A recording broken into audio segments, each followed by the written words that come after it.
মানুষ চিরকাল দুঃখে থাকেন, বলেন যে দূরত্বের কারণে ওনাদের ভালোবাসা সমাপ্ত হয়ে গেছে।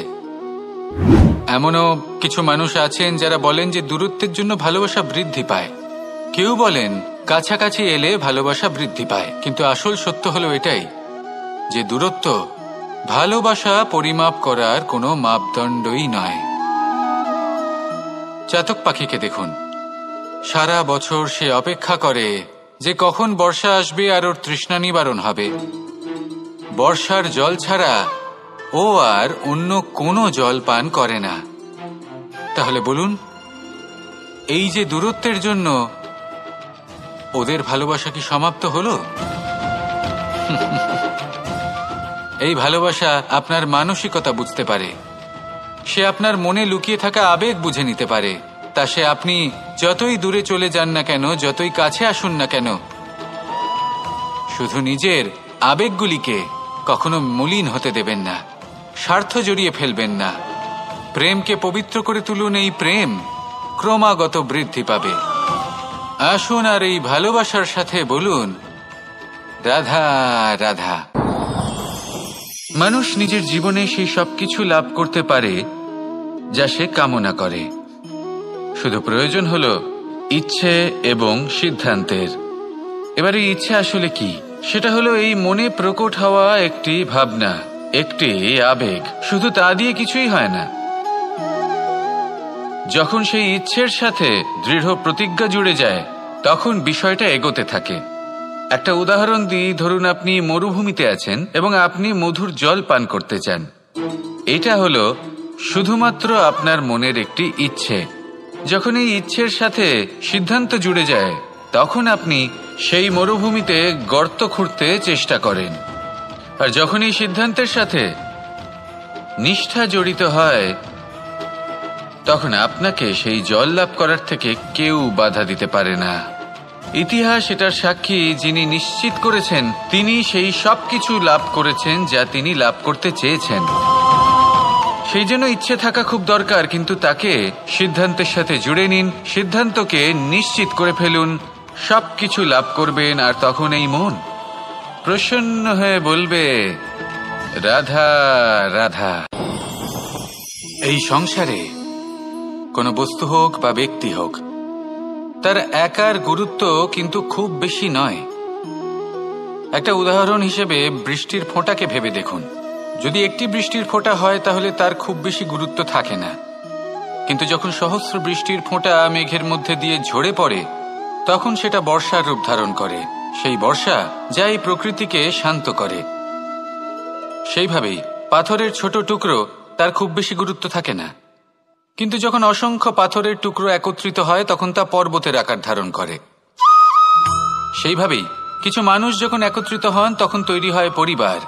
কিছু পরিবার যখন একত্রিত হয়, তখন তৈরি হয় সমাজ।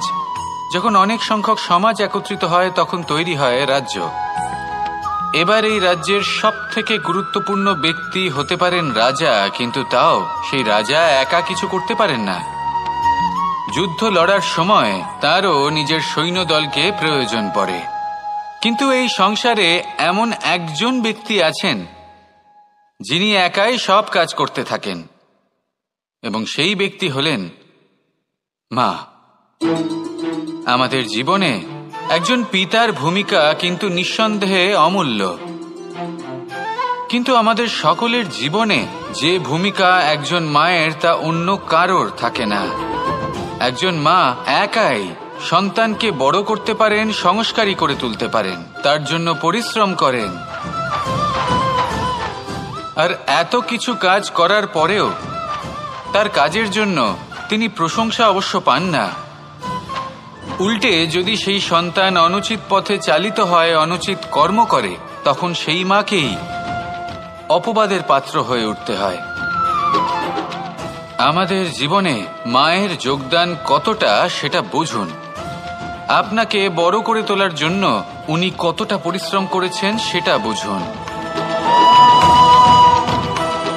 আজ থেকে, এখন থেকে, এই মুহূর্ত থেকে মাকে সম্মান করতে শিখুন। যখন সময় পাবেন, যখন সুযোগ হবে, তখন তার প্রশংসা করুন, ওনারও ভালো লাগবে।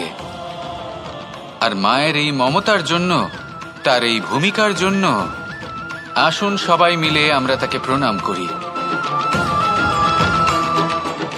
আর সকলে মিলে ভালোবেসে বলি, রাধা রাধা।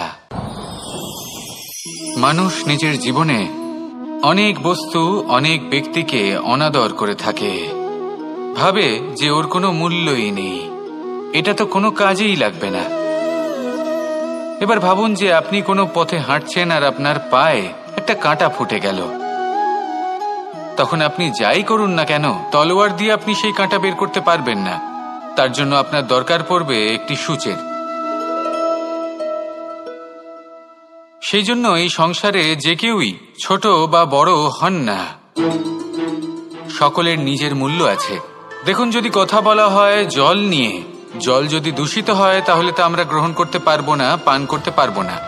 কিন্তু যদি হঠাৎ করে কোথাও আগুন লেগে যায়, সবকিছু ভস্ম হতে শুরু করে, তাহলে সেই জল কিন্তু সেই আগুন নিভিয়ে দিতে পারে। এই পুরো খেলাটাই হলো দৃষ্টিভঙ্গির, মানসিকতার। আপনার মানসিকতা যদি শুভ হয় তাহলে সেটাই শুভ সত্য হয়ে আপনার সামনে আসবে। এই সংসারে বস্তু হোক বা ব্যক্তি হোক, তাতে খুঁত ধরা বন্ধ করে দিন আর তার কি কি গুণ রয়েছে সেটা খুঁজে বের করতে শুরু করুন। জীবন সরল হয়ে যাবে এবং এই মন প্রসন্ন হয়ে বলবে, রাধা রাধা। বড়ই অদ্ভুত ব্যাপার, একটি পাথরের প্রতিমা যখন মন্দিরে স্থাপিত হয় তখন তা আমাদের কাছে ভগবান সম হয়ে দাঁড়ায়। কিন্তু যখন একজন জীবিত মানুষ মন্দিরে গিয়ে থাকেন তখন তার শরীর, মন, আত্মা সেই সব পাথর সম হয়ে দাঁড়ায়। কিন্তু এমনটা আমি ঠিক কেন বললাম ভেবে দেখুন। মানুষ এটা চান যে কোনো পরিস্থিতি, যে কোনো স্থানেই তার বিজয় হোক, কিন্তু এখানে এসে সে পরাজিত হয়। এরকম ঠিক কেন হয়? সমস্ত খেলা হলো ভাবনা চিন্তার, বিচারধারার, দৃষ্টিভঙ্গির, উত্তরদায়িত্বের খেলা। পাষাণের এই প্রতিমা, তার একটি উত্তরদায়িত্ব আছে, আশা ধরে রাখার দায়িত্ব। সেই আশা জানিয়ে মানুষ মন্দিরে আসেন।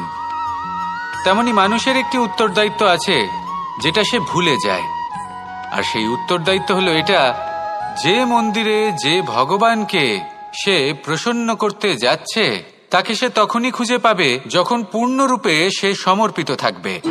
যদি মনে সমর্পণের ভাব না থাকে তাহলে ভগবান কখনো প্রসন্ন হবেন না। নিজের উত্তরদায়িত্ব বোঝার বদলে মানুষ শুধু একটা অনুষ্ঠান পালন করেন, যেমন ফুলের একটা মালা অর্পণ করেন, আর সেই কারণেই তিনি পরাজিত হন। আপনি ফুলের মালা অর্পণ করুন, প্রসাদ অর্পণ করুন, কিন্তু মনের মধ্যে পূর্ণ সমর্পণের ভাব থাকা প্রয়োজনীয়।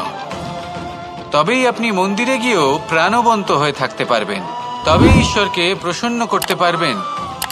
আসুন আমার সাথে ভালোবেসে বলুন, রাধা রাধা।